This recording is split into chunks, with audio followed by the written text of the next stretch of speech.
As a surgical star who had won a national award, what I was best known for wasn't my achievements in the operating room, but the fact that my husband and my best friend had teamed up to cheat on me for 10 years.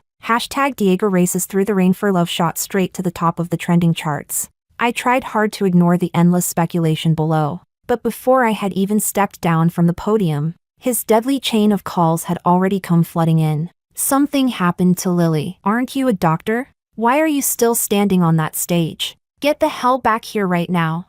I was forcibly taken to the hospital. When the operating lights went out, I removed my blood-stained gloves. The second assistant leaned in and sighed in admiration. Still Roma, completely unaffected, steady as if she were operating on a total stranger. Expressionless. I walked out and washed my hands. Whispers slipped through the crack of the door, drilling straight into my ears from behind. What's she being so arrogant about? No matter how good her skills are, she still has to personally operate on her husband's mistress. Back when they went public, it caused such a sensation. Looking at it now, it's just a joke. The man who once held me tightly and refused to let go was Diego, and the one who now put my name in the headlines in such a disgraceful way was also him. After the surgery, I handed the divorce agreement to Diego. Sign the divorce papers. The lab is mine, and the position of Mrs. Diego belongs to her. Chapter 1. I pushed open the door to the VIP ward. Diego was reclining against the headboard, gauze wrapped around his forehead. When he saw me, his gaze lingered on my face for a brief second before dropping back to the screen. How is she?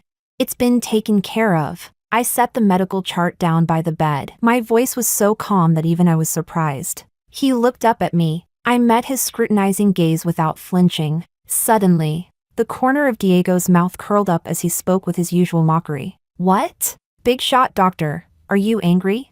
The last 3 words were spoken almost under his breath, laced with unmistakable malice. I looked at him. The face that had once made my heart race countless times now held nothing but cold unfamiliarity. I pulled the divorce agreement from the folder and placed it in front of him. At the very least, she's been with you for 10 years. I paused briefly. Sign it. I'll make room for her. The lazy expression on Diego's face froze instantly. He lowered his eyes. His expression was unreadable, his tone dark and ambiguous. So generous. You really want to leave me that badly? Diego, if you're not tired. I am. Diego's fingers tightened around the document, his knuckles turning white. In your dreams. He looked up, his heavy gaze locking onto me. Roma, I'm telling you, unless I die, you can forget about getting rid of me in this lifetime.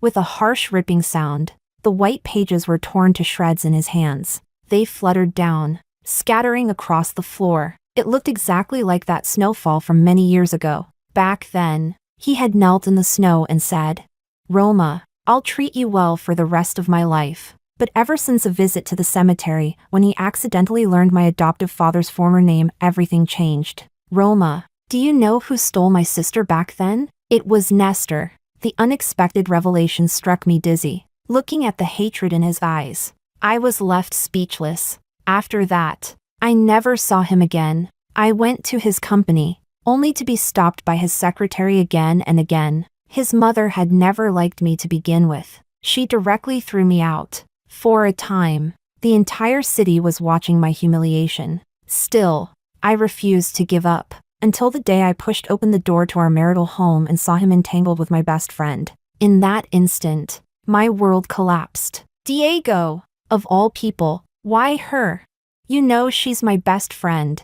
Like a madwoman, I rushed forward. My nails raked across his arm, leaving bloody scratches. In a panic, Lily shoved me hard. I wasn't prepared and fell to the ground. Diego wrapped an arm around Lily and looked down at me from above, utterly disgraced. This wasn't my choice. She threw herself at me. I stared at Lily in disbelief. Seeing my reaction, Diego smiled cruelly and slammed a stack of documents onto me. Roma, open your eyes and take a good look at what your adoptive father did.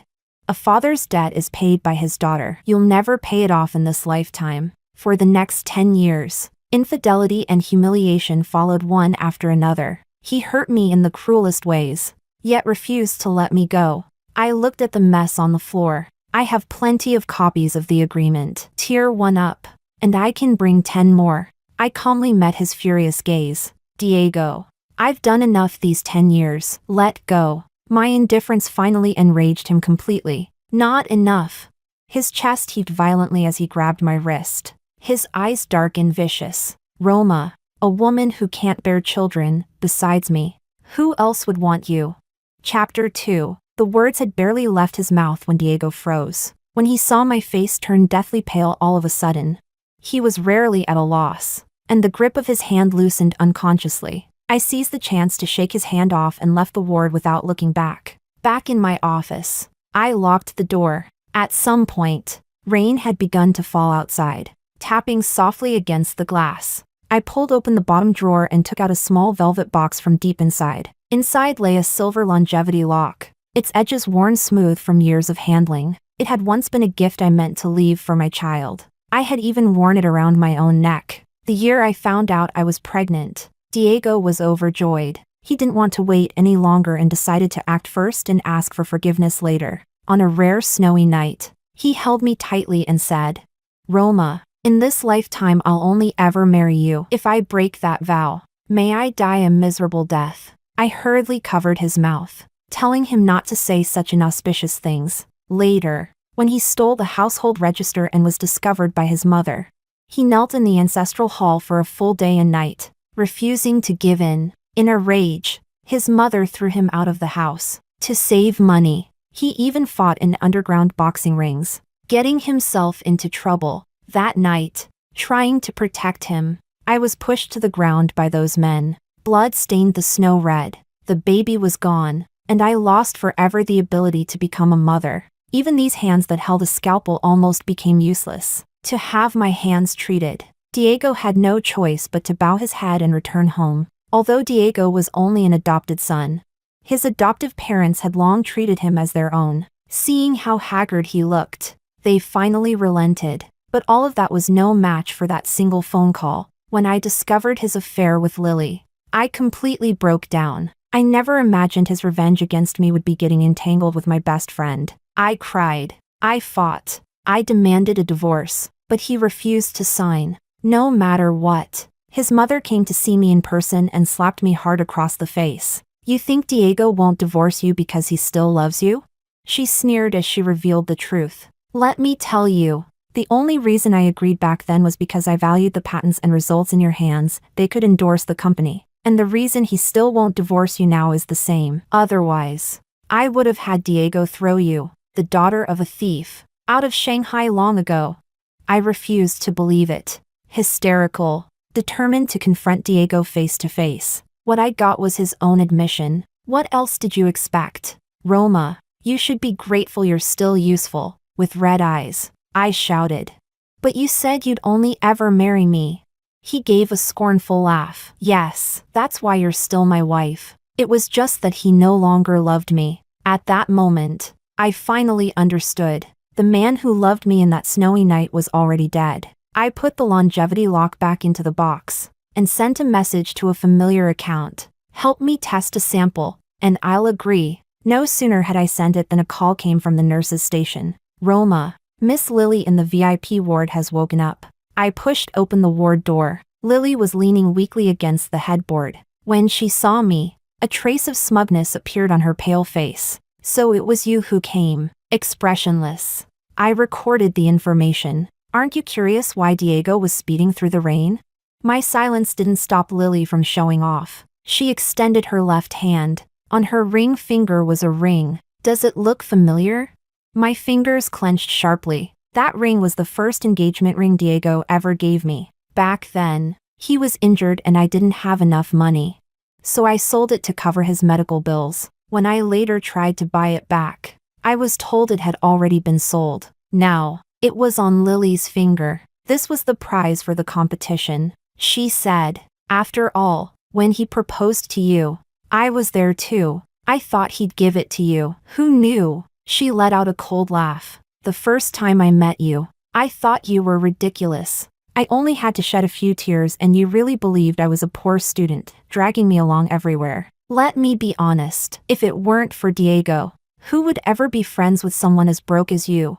Pain stabbed my chest like a needle. So the sincerity I had given her was utterly worthless to her. Looking at Lily's face, written all over with triumph, I suddenly felt everything let go. This twisted relationship. It was time for it to end. Chapter 3. I signed another copy of the divorce agreement, called my assistant, and had it delivered to Diego. Less than 15 minutes later, Diego called. I hung up directly. He sent a text right after. Lily's wound is infected. Come over and deal with it immediately. The timing of the infection was truly impeccable. I replied curtly. Sign the papers. I'll come handle it right away. Not long after, the office door was slammed open. Diego stood in the doorway, still wearing a hospital gown. The gauze on his forehead only made the gloom in his eyes more pronounced. He stared at me, his gaze dark, his voice cold as ice. Roma, are you really in that much of a hurry?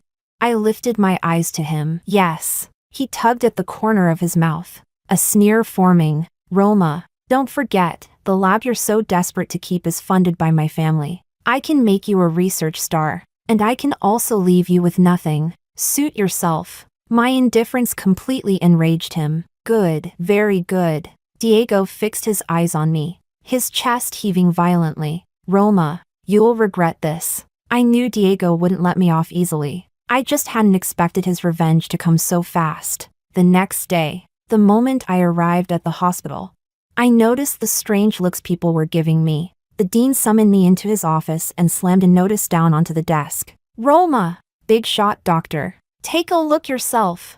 These are all reports accusing you of academic misconduct. By decision of the group, all your duties at the hospital are suspended. And as for the lab, the neural regeneration factor project you were in charge of has been transferred to Lily. I had expected this. Calmly, I removed my name badge, placed it on the desk, and turned to leave. But the department director stopped me. Wait, you can't leave yet. A patient's family specifically asked to see you. Before he could finish, the door was violently shoved open and a crowd rushed in. The woman at the front pointed at my face and screamed, "It's her! No medical ethics, taking bribes and seducing my husband. Beat her." Another man immediately chimed in. "I saw it too. Flirting with patients. What kind of expert professor? She's a fraud who climbed up through connections."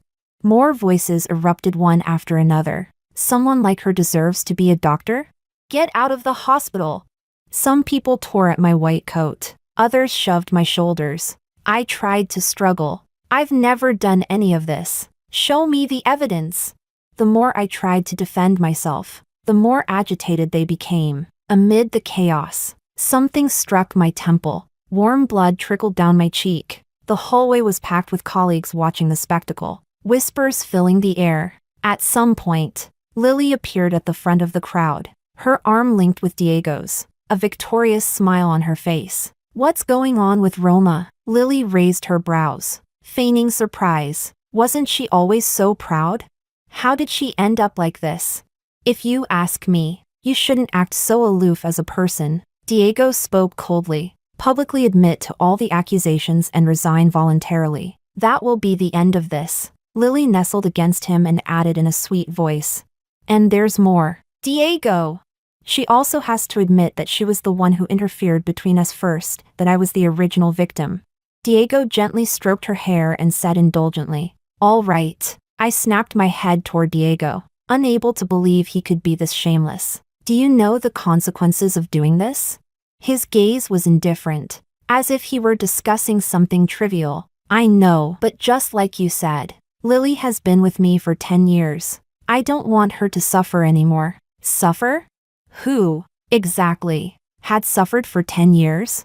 The sheer absurdity almost made me laugh. "You're disgusting." I finally blurted it out. Diego's eyes turned sharp as he snorted. "Still talking tough? Do you remember your precious junior, Leonardo?"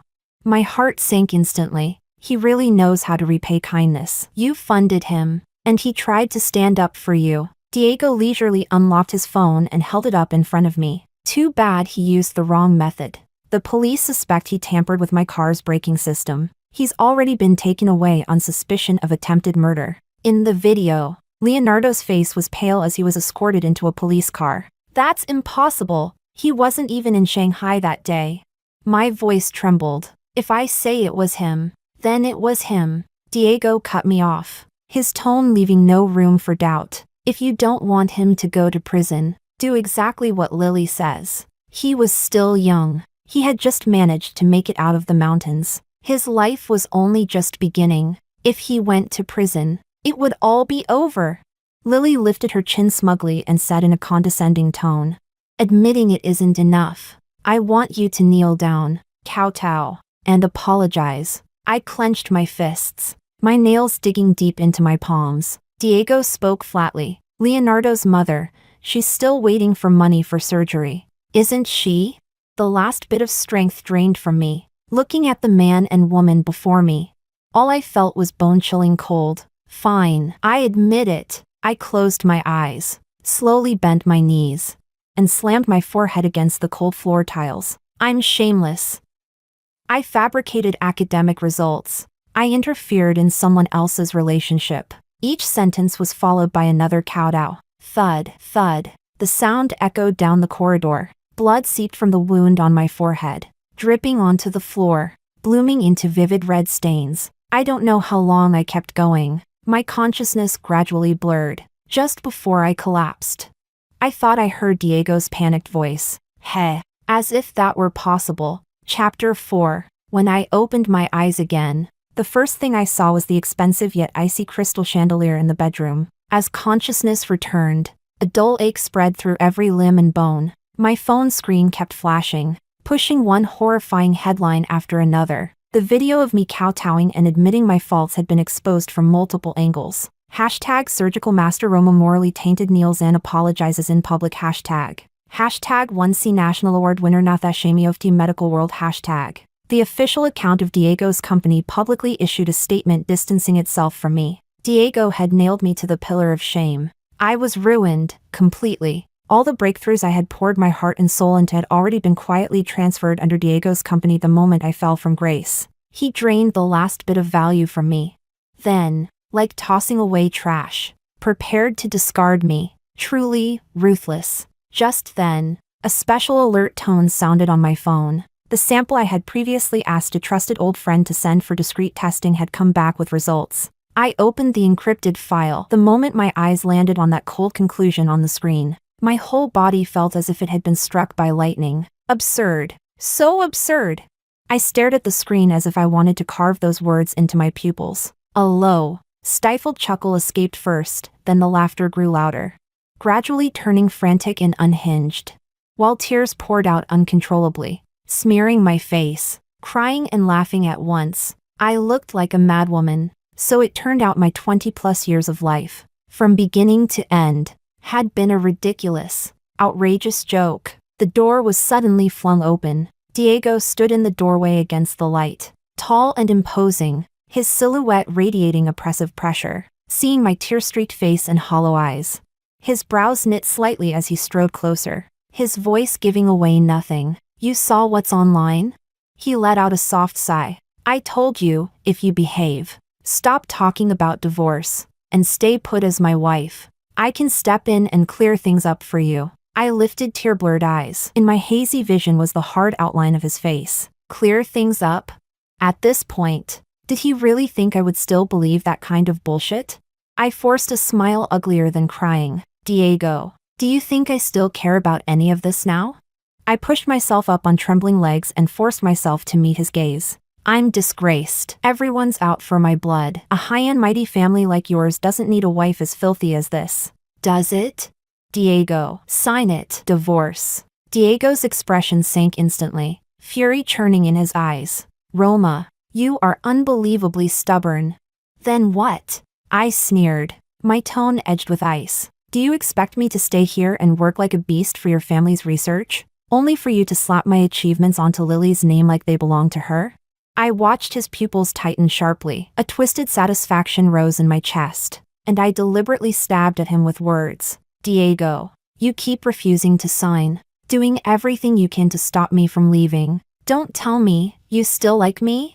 He fell silent. Those eyes that always brimmed with mockery and frost flashed with a trace of pain. So fast I nearly thought I'd imagined it. But that brief silence, to me, only confirmed the most ridiculous possibility. I could no longer suppress the nausea churning inside my chest. I pointed at the door, my voice hoarse. Get out! Get the hell out!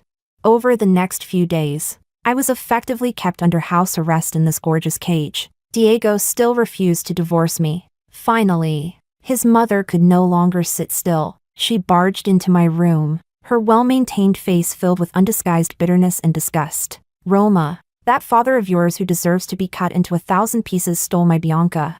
How do you still have the nerve to stay here? Why don't you just go die? My Bianca. I looked at the woman in front of me, agitated and vicious in her words, and thought of the heavy identification report on my phone. My emotions were too complicated to put into words. A bleak sense of fate's cruelty, and a deep exhaustion, swept through my entire body. When she had finally finished cursing, I took out the document I had prepared long ago and handed it to her. This is the divorce agreement. My voice was calm, without the slightest ripple. I only want the lab. As soon as Diego signs, I'll leave this house immediately, and from then on, I'll have nothing to do with you ever again. She eyed me suspiciously, as if trying to find traces of some scheme on my face. In the end, the desire to rid herself of me, the stain, overwhelmed everything. She took the agreement and said coldly, "Remember what you said." Chapter 5. That very afternoon, the signed divorce agreement was delivered into my hands. After forwarding it to my lawyer, I began packing. I didn't have many belongings, just a few everyday clothes and some personal items. At last, my gaze fell on the velvet box in the wardrobe. I opened it. Inside lay an old longevity lock, its patterns ancient and worn smooth with age. That was the only thing my so-called adoptive father had left me. He said it had been hanging around my neck when he found me. I let out a mocking laugh, casually tossed it into the suitcase, and snapped it shut, dragging the suitcase. I had just reached the bedroom door, when it was suddenly slammed open with a loud bang. Diego stood in the doorway, livid with rage. Lily behind him, her face deathly pale. Roma! Diego's eyes were vicious as he grabbed my chin in a brutal grip. What exactly did you put in Lily's medication? She just had a heart attack. She nearly didn't make it. How can you be so vicious? Lily leaned weakly against him, tears brimming in her eyes as she looked at me, her voice trembling with sobs. Roma, I know you hate me, but how could you tamper with my medicine? That was life-saving medication. I froze, then instantly understood. This was yet another trap Lily had staged herself. I wanted to defend myself, but when I saw the unquestioning hatred in Diego's eyes, all words clogged in my throat, leaving only icy despair. It wasn't me, my voice was hoarse, still trying to argue. For someone who calls herself a doctor, those hands of yours only harm people. Diego flung me aside violently and barked toward the door. Get in here! Ruin her hands for me. Two tall bodyguards responded immediately, striding toward me. My emotions surged like a tsunami. I wrenched myself free before their grip fully tightened and staggered backward toward the adjoining balcony. In the chaos, the suitcase was knocked over, its contents spilling across the floor. Stop! What do you think you're doing? Diego's mother's voice suddenly rang out from the doorway. She had clearly rushed over after hearing the commotion. Her gaze swept across the scattered mess, then abruptly locked onto the longevity lock that had rolled out. Her whole body jolted, her face turned deathly white. With trembling hands, she picked up the lock. When she saw the words engraved on the back, her eyes widened in terror. She snapped her gaze up and stared at me, as if seeing my face clearly for the first time. Stop! Stop right now! That is my Bianca! She screamed shrilly, her voice filled with an unprecedented panic. But it was already too late. Using the last of my strength, I climbed over the balcony railing and stood at the perilous edge. The night wind whipped my disheveled hair. Far below lay the distant, icy ground. I gave Diego, whose face had changed in an instant, a smile of complete release. Diego, congratulations. Your great revenge is finally fulfilled. And congratulations to you as well, for personally forcing to death the one you searched for over 20 years. Roma. The moment the words fell, amid Diego's mother's heartrending scream of no, I let go. My body tipped backward, surrendering itself to the fall. Chapter 6. Excruciating pain surged like a tide, slamming me awake from unconsciousness. My entire body felt as if it had been crushed, especially my left arm and right leg, both immobilized in heavy casts, unable to move. With every breath, a sharp pain stabbed through my chest. I opened my eyes. What greeted me was the stark white ceiling of a hospital room, the air filled with the cold scent of disinfectant. I was still alive. That realization brought no joy, only a vast, dead emptiness. A faint sound came from beside the bed. With great effort, I turned my head and met a pair of bloodshot eyes, sunken deep into their sockets. It was Diego. He was sitting on the chair by the bed, leaning forward, always immaculate. He now looked disheveled, his suit wrinkled, his tie loose, stubble shadowing his jaw, making him appear haggard and defeated. When he saw me wake up, his pupils shrank sharply, his cracked lips trembled, his voice hoarse, nearly breaking. "Roma, you're awake." Gone were the usual coldness and mockery in his eyes. In their place was an almost greedy gaze, tangled with an indescribably complex emotion. He instinctively reached out, as if to touch me, his movement cautious, tentative, filled with an unfamiliar humility. I didn't move. I simply looked at him, my eyes hollow, without a ripple of emotion. My bandaged wrist lay tucked by the edge of the blanket. Just as his fingertips were about to reach me, they froze, then slowly withdrew, curling into a fist, the knuckles whitening from tension. He lowered his head, his shoulders sagging slightly. His voice trembled with suppressed emotion and heavy remorse. "I'm sorry. Roma. I'm sorry." He repeated it, yet seemed unable to find any other words, only labored. Painful breathing remained. I closed my eyes and stopped looking at him. The hospital room sank into a suffocating silence. After an unknown amount of time, the door opened softly. Diego's mother walked in. Her steps were no longer as composed as before, hesitation evident in her movements. She stopped by the bed, looking at me with grief etched across her face. "Bianca," she began, but upon meeting my gaze, she immediately corrected herself. "Roma." She deliberately softened her voice, tinged with sobs. "How are you feeling? Are you in pain anywhere? Tell Mom." I didn't respond. She seemed a little embarrassed, sniffled, then continued. "It's Mom, it's my fault. I shouldn't have stopped you because of the past. If I had known earlier that you were." I opened my eyes and calmly interrupted her. "Known who I was? The adopted daughter of your enemy? Or the daughter you lost for over 20 years? Her face turned deathly pale, as if struck at her most painful nerve. Her eyes darted away, unable to meet mine. Her voice came out flustered. "Child, the past was a misunderstanding. We wronged you. Doesn't your family value reputation and honor above all else?" I looked at her, a cold curve forming at the corner of my mouth. "If you are my mother, then what am I? And what is Diego?" Beside me, Diego's body jolted violently. "Roma, don't say that." My gaze swept over them. My voice was calm and clear, yet lethally sharp. "Brother and sister in name, yet husband and wife for several years. If this gets out, will your family still have a face to show? Wouldn't this be considered incest?"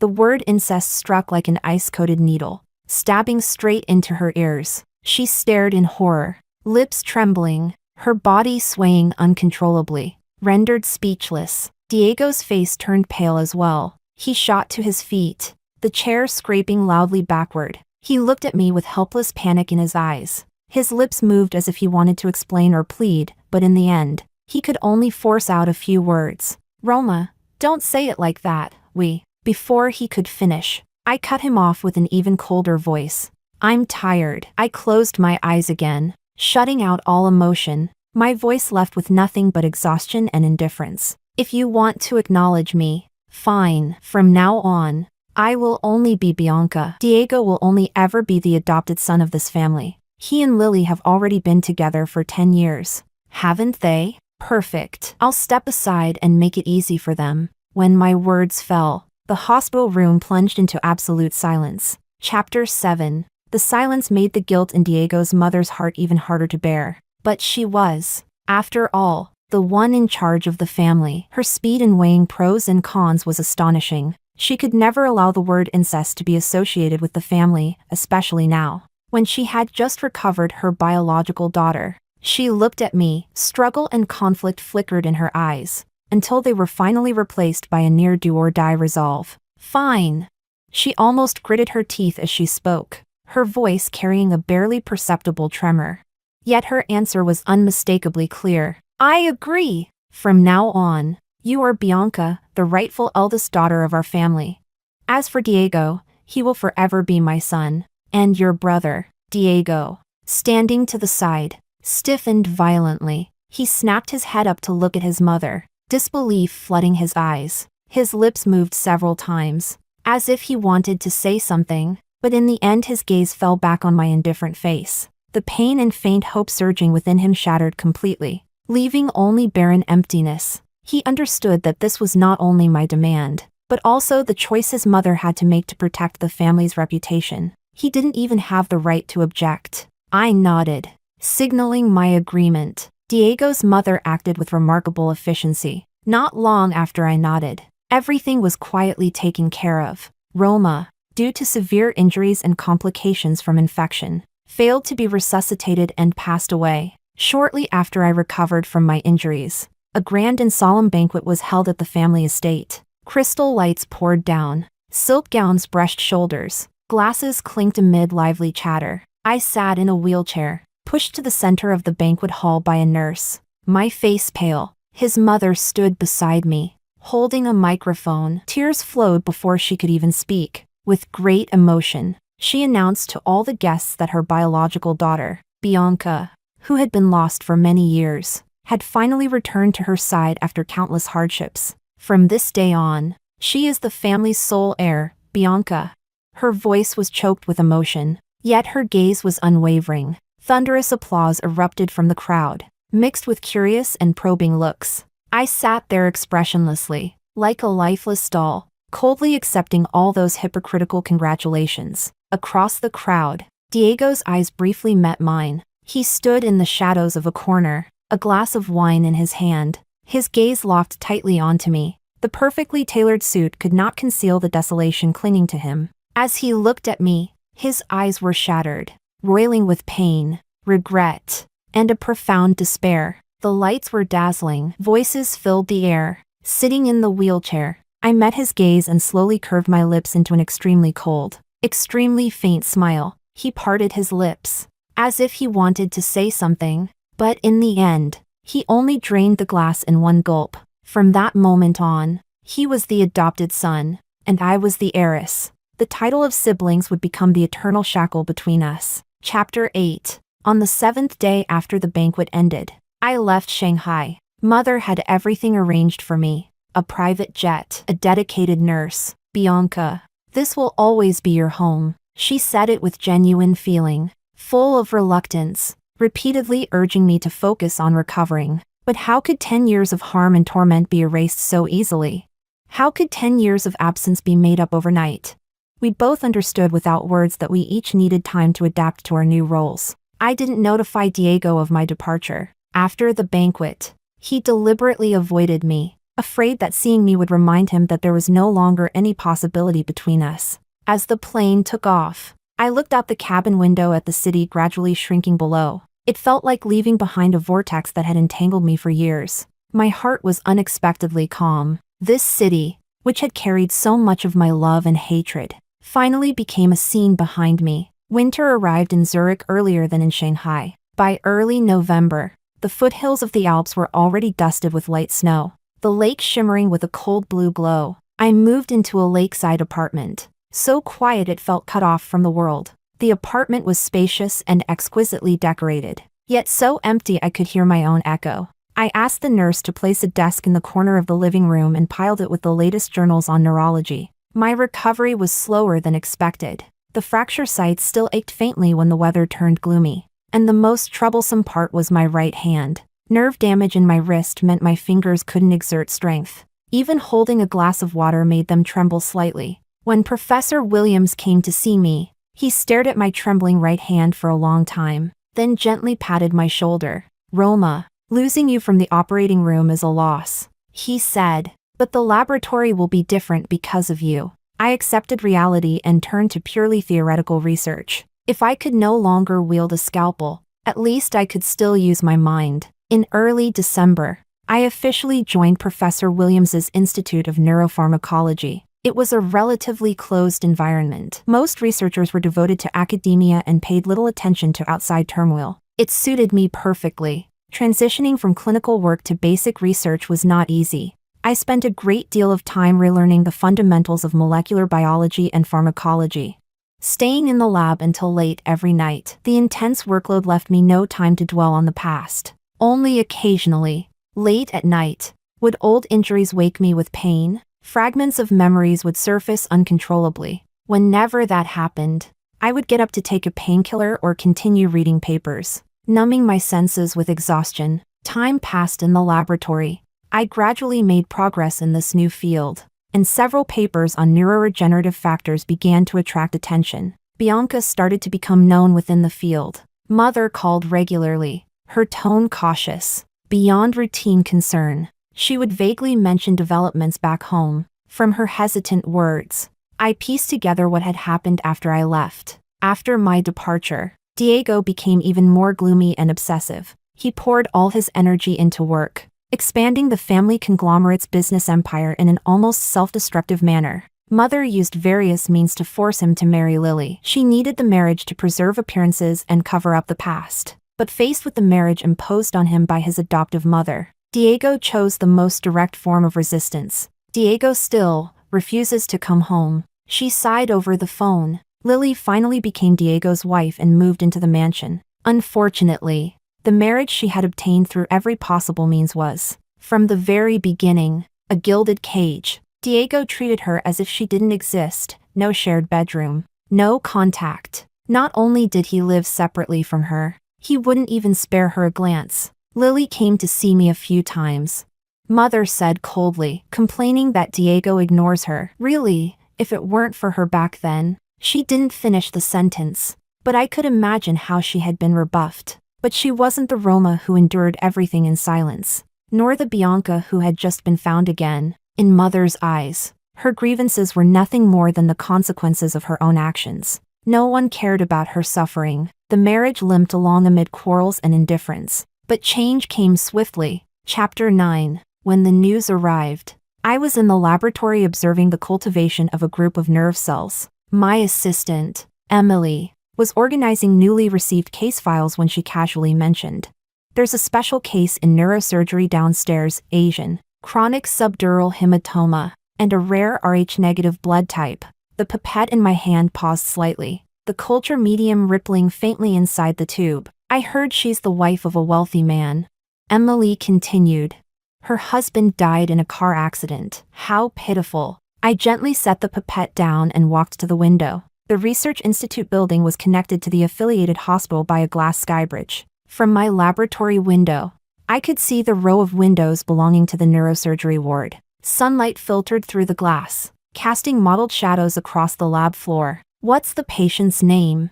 My voice was so calm it surprised even myself. Emily flipped through the records in her hand. "Lily." The name was like a stone dropped into a still lake, sending ripples through my heart. I stood there, gazing out the window. The Zurich sky was a clear, deep blue.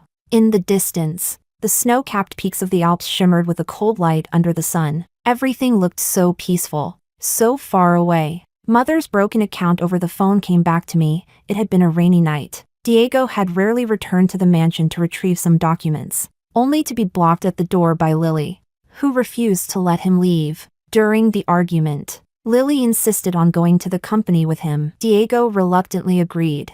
Who would have thought that on the road, the two would start arguing again? As they crossed the sea bridge, the car suddenly lost control, broke through the guardrail, and plunged into the ocean. By the time rescuers arrived, Diego had already lost all vital signs. The autopsy report showed that before falling into the water, severe impact had already caused his internal organs to rupture. So that old vow, "If I marry another, may I die a miserable death," had truly come true. Was this a kind of mercy, compared to the torment I endured every second of the past 10 years? Lily survived by sheer luck, but her injuries were severe. The most troublesome was the chronic subdural hematoma in her brain. Because of her rare blood type and the dangerous location of the hematoma, The local hospital dared not operate lightly. After lying in the ICU for half a month, she was transferred through several hospitals to Europe, and eventually admitted to the affiliated hospital of my institute. Through an internal system, the news found its way to me by sheer coincidence. After work, as if possessed, I walked toward the neurosurgery ward. There was no need to ask. Outside the innermost room stood two Asian men in black suits, their expressions solemn, clearly sent by the family. I stood outside the ward and looked inside through the glass window on the door. Lily lay on the hospital bed, her head wrapped in thick bandages, her face so pale it nearly blended into the white sheets. Various monitoring devices flickered beside her, emitting rhythmic beeping sounds. Her breathing was faint yet steady, as if it could stop at any moment. She was the only person in this world who knew that Bianca was Roma, and also one of the people who had pushed me into the abyss. Now she lay here, her fate uncertain between life and death. And Diego, the man who once swore to love me for a lifetime, had already turned to ashes. I recalled the last time I saw Diego. He had stood in the shadows of the ward, his eyes shattered, words on the tip of his tongue yet unspoken. Now, even that figure had become a permanent thing of the past. The steady beeping of the monitors echoed through the corridor, like a countdown set by fate. I quietly watched Lily inside the ward, a strange calm rising within me. The gears of destiny had turned this far. Perhaps everything was finally meant to come to an end. Chapter 10. I looked at the medical chart in my hands. Those cold numbers and waveforms faithfully recorded the slow process of her approaching the end. Chronic subdural hematoma. It was once a condition I had been most confident in treating, one of the surgeries I mastered best. Yet now, these hands once praised as the hands of God could barely hold a pen, let alone a scalpel. We had destroyed each other. Mutual ruin. No winners. The situation isn't optimistic. Professor Williams had appeared beside me without my noticing, his gaze also fixed on the patient room. The hematoma is too deep, and the compression has lasted too long. Even with surgery, the success rate is less than 10%. I gave a soft hum in response. The familiar dull ache spread through my right wrist, my fingertips trembling slightly. I heard she's from your hometown, the professor said, turning to look at me. Do you know her? Sunlight slanted in through the window at the end of the corridor, casting long shadows across the polished floor. I looked at the pale yet still delicate face on the hospital bed, and remembered many years ago on a university campus, her wearing a faded dress, asking timidly whether we could split the cost of textbooks together. I knew her once, I replied. A long time ago. The expert panel argued endlessly over Lily's case. Every Wednesday, I attended the consultations as a specially appointed researcher from the institute. On the projector, Lily's brain CT showed a dark mass, like a malignant flower blooming deep within her brain. The surgical risk is too high, but without surgery, she won't last the month. The question is, who would perform it? Her blood type is rare, the blood supply is limited, and the risk of massive bleeding during surgery is enormous. The location is too deep. One mistake could damage the brainstem. I listened quietly, occasionally jotting down a few keywords in my notebook. Holding the pen with my right hand was still difficult. My handwriting was crooked, no longer the neat precision it once had. Sometimes I wondered if my hand hadn't been ruined. If I were still the Roma standing at the operating table, would I pick up the scalpel and save the woman who had destroyed my life? I didn't know the answer.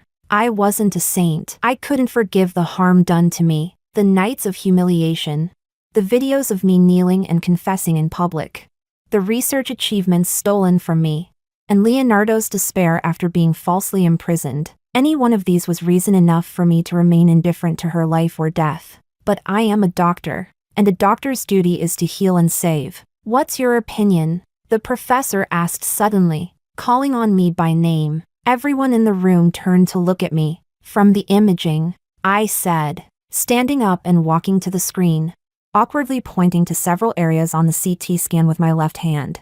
The hematoma has already caused irreversible damage to the surrounding brain tissue. Even if surgery successfully removes the hematoma, the patient is highly likely to enter a permanent vegetative state. The conference room fell into silence. So what do you recommend? A senior surgeon asked. I haven't performed surgery in a long time, I said, shaking my head slightly. I'm only offering reference from a basic medical perspective. Winter in Zurich was bitterly cold, fine droplets of condensation forming on the glass. After the meeting, I stood alone on the skybridge, looking down at the windows of the neurosurgery ward below. My phone vibrated. It was an email from my mother. Since Diego's funeral, she had contacted me almost every day, her tone growing more humble each time. Bianca, Diego's funeral is over. Many people came, but he would have hated the noise. I buried him at Shishan Cemetery. It's quiet there, overlooking the whole city. The company is in bad shape. Several major shareholders are forcing my hand. If I fall, the company will truly be finished. Mom misses you very much. I didn't reply. Chapter 11. Lily's parents arrived from their home country very quickly. In the doctor's office, they cried so hard they were nearly on the verge of fainting. Only a 10% chance of success? Lily's mother asked, her voice trembling. Then, what if we don't do the surgery? If we don't operate? She has at most 2 weeks left. The attending physician replied calmly. 10%, how are we supposed to choose? Her father clutched his head and squatted down on the floor. I stood outside the office, watching the scene through the crack in the door. Once upon a time, my adoptive father had crouched in a hospital corridor just like this, worrying over exorbitant medical bills. I had just been admitted to medical school back then, swearing solemnly that I would one day cure his illness. Fate was cruel. In the end, he died because he could not afford treatment. And he turned out to be the very person who had taken me away and altered my entire life. Doctor? A timid voice interrupted my thoughts. It was Lily's mother. At some point, she had stepped out of the office and was now standing in front of me, her eyes swollen and red. I heard, you're from Shanghai. She asked carefully. They said you seem to know our Lily? I looked at her tear-streaked face. It resembled Lily's by 7 parts out of 10, but bore the marks of time and hardship. I've heard of her, I said, avoiding specifics. Lily, she used to say on the phone that her best friend was an exceptionally capable doctor. She choked on her sobs. If that doctor were here, would there be a way to save her? My heart clenched violently. There was a time when Lily truly took pride in me. Back in college, she would always introduce me proudly to others. This is Roma, the genius of our medical school. She'll become the greatest surgeon someday. When did admiration turn into jealousy, and friendship into hatred?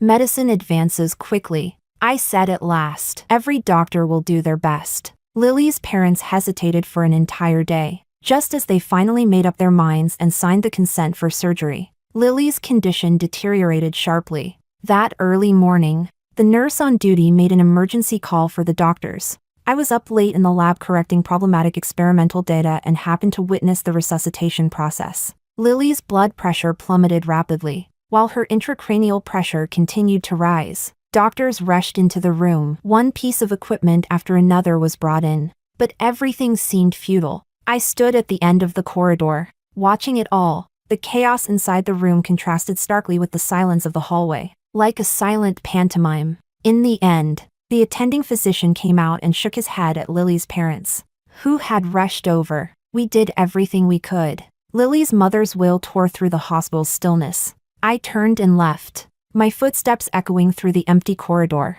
Outside, snow began to fall over Zurich. Fine snowflakes danced beneath the streetlights, like paper offerings sent to see someone off. That same day, Diego's funeral was held in Shanghai. My mother cried over the phone, saying that torrential rain fell that day, as if the entire city were mourning him. I did not ask for details, nor did I say I would return to attend. To me, Diego already belonged to a past life. My biological mother, after suffering the loss of a daughter, the tragic death of her son, and her daughter-in-law's critical illness within just a few short months, finally collapsed completely. The group was left leaderless, and its stock price plunged. None of this had anything to do with me anymore. The day after Lily died, my research team achieved a key breakthrough in the clinical application of neural regeneration factors. This discovery had the potential to bring hope to countless patients with spinal cord injuries and neurological disorders. Professor Williams excitedly patted my shoulder. Your theory was right.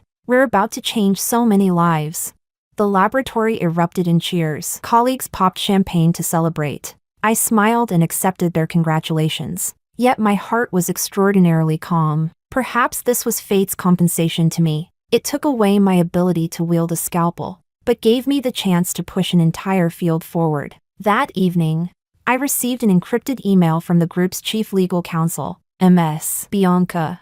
According to Mr. Diego's will, you will inherit all of his personal assets, including an 18.5% stake in the group. At the same time, your mother has entrusted all of her shares to you for management. You now hold a total of 41.2% of the group's shares, making you the largest shareholder. Given the current crisis facing the group, your return to take charge is urgently required. Sincerely. I stared at the numbers on the screen and let out a soft laugh. Diego, even in death, you still refuse to leave me alone. Outside, the snow continued to fall, blanketing the entire city, as if trying to bury all filth and pain beneath its pure white surface. But I knew that when spring came, the snow would melt, the scars would resurface, and life would still have to go on. My fingers lightly brushed over that familiar surname on the screen. Then I moved the cursor and clicked close.